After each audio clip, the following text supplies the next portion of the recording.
Then there was one George Langley. Transported at 15 for stealing silver, he towed the line and was soon freed. He married another ex-convict, Maria, and set up as a sawyer in southern Tasmania. If they behaved themselves, as most did, they'd marry, they'd have children, they'd have work, they'd own land.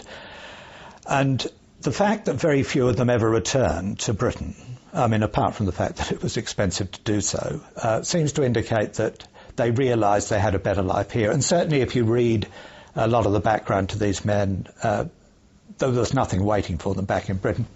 A child thief, George Langley had landed on his feet in Van Diemen's Land. But his life with Maria was far from ideal. He was soon in trouble for a much more violent crime. It's a bit confused what happened, but somebody hears Maria saying, "Oh, George, don't kick me." And because she's fallen down drunk. George isn't so drunk. And anyway, it transpires that Maria's, the next morning, turns up dead. Langley was serving 4 years for manslaughter at Port Arthur when this picture was taken. Why the photos were taken in the first place is a matter of some conjecture. I can only think that it was for the purposes of identification, because police forces and prison officials around the world around this time were using photographs, mugshots, to identify convicts, rather than they had at one stage written lists of, the shape of a man's chin and the shape of his eyes, not a terribly reliable guide to picking somebody out in a crowd. These images were intended to keep criminals within easy reach of authority.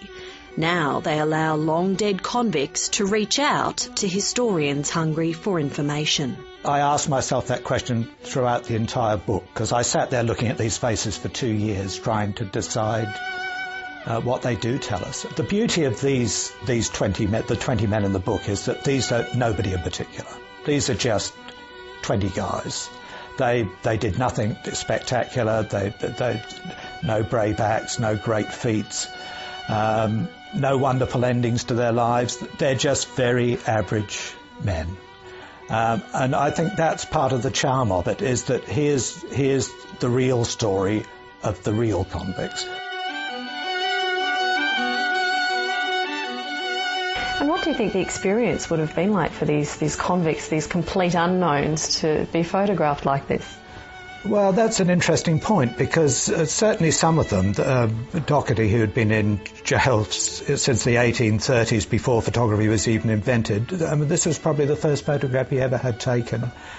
And you wonder whether he wondered how it turned out, because he almost certainly never saw it.